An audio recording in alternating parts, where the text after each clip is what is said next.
El Evangelio según Mateo, capítulo 17.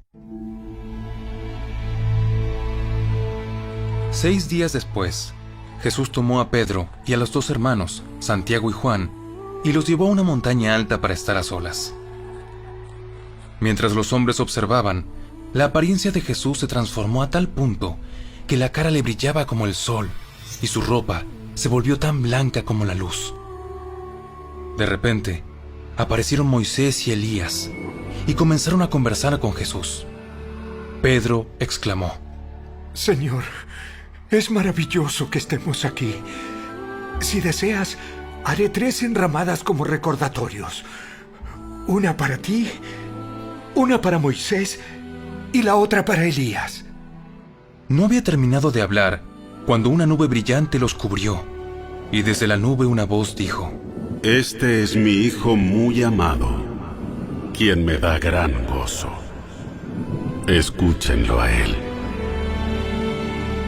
Los discípulos estaban aterrados y cayeron rostro en tierra.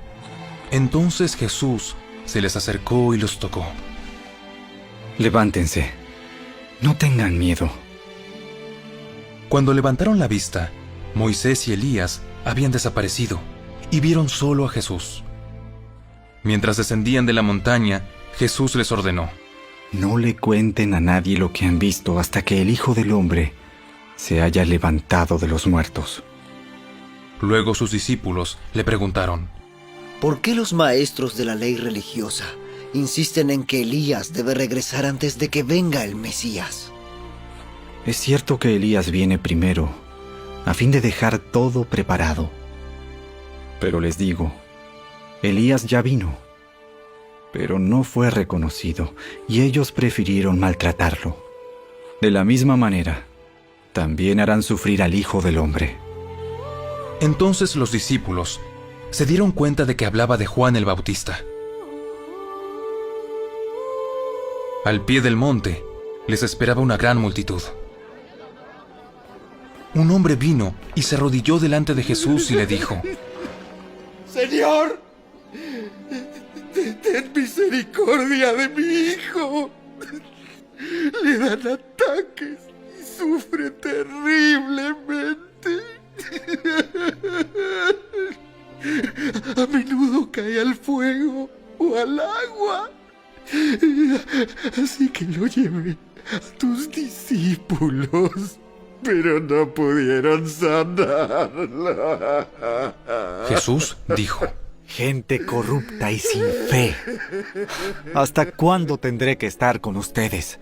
¿Hasta cuándo tendré que soportarlos? Tráiganme aquí al muchacho. Entonces Jesús reprendió al demonio, y el demonio salió del joven. A partir de ese momento, el muchacho estuvo bien. Más tarde, los discípulos le preguntaron a Jesús en privado: ¿Por qué nosotros no pudimos expulsar el demonio? Ustedes no tienen la fe suficiente. Les digo la verdad. Si tuvieran fe, aunque fuera tan pequeña como una semilla de mostaza, podrían decirle a esta montaña: muévete de aquí hasta allá, y la montaña se movería. Nada sería imposible. Luego, cuando volvieron a reunirse en Galilea, Jesús les dijo: El Hijo del Hombre será traicionado y entregado en manos de sus enemigos. Lo matarán, pero al tercer día se levantará de los muertos. Y los discípulos se llenaron de profundo dolor. Cuando llegaron a Capernaum, los cobradores del impuesto del templo se acercaron a Pedro y le preguntaron: ¿Tu maestro no paga el impuesto del templo? Sí, lo paga. Luego entró en la casa. Pero antes de tener oportunidad de hablar, Jesús le preguntó: ¿Qué te parece, Pedro? ¿Los reyes cobran impuestos a su propia gente o a la gente que han conquistado? Se los cobran a los que han conquistado. Muy bien. Entonces, los ciudadanos quedan exentos. Sin embargo, no queremos que se ofendan. Así que desciende al lago y echa el anzuelo. Abre la boca del primer pez que saques y allí encontrarás una gran moneda de plata. Tómala y paga mi impuesto y el tuyo. En este capítulo, los discípulos fueron incapaces de echar fuera aquel demonio, y por eso le pidieron a Jesús una explicación. Este se refirió a su falta de fe. Es el poder de Dios y no nuestra fe lo que mueve montañas, pero la fe debe estar presente. La semilla de mostaza es más pequeña de lo que uno se puede imaginar. Una fe pequeña o sin desarrollo hubiera sido suficiente. Tal vez ellos procuraron sacar al demonio con su propia capacidad en lugar de hacerlo con el poder de Dios.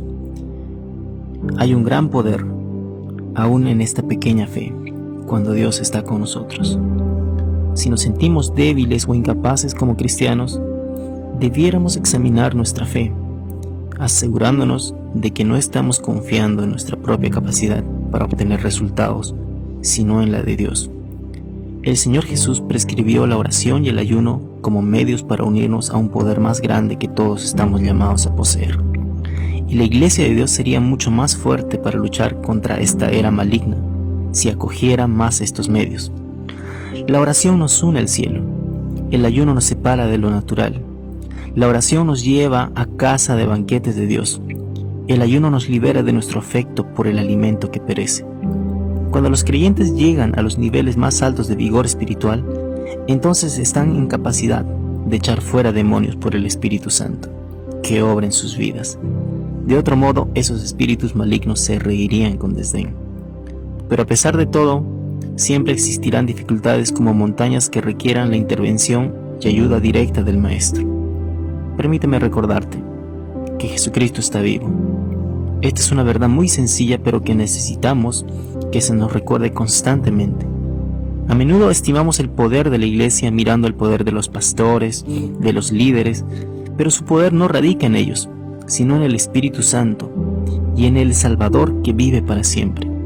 Nosotros no tenemos el poder para realizar milagros naturales ni espirituales, pero Cristo sí tiene el poder para obrar cualquier tipo de milagro. Yo me deleito pensando en mi Cristo, a quien le puedo llevar cada dificultad que le ocurre a mi alma o la de otras personas. Y sé que todo el infierno confiesa la majestad de su poder y el esplendor de su gloria. No existe demonio, por poderoso o fuerte que sea, que no tiemble ante él. Jesús es el Señor, y Él está por encima de cualquier autoridad. Haz una oración junto conmigo. Mi Señor Jesucristo, Tú eres más grande que cualquier dificultad que yo tenga que enfrentar en mi vida. Declaro que tienes la autoridad por sobre todas las cosas. En ti, milagros acontecerán. Amén.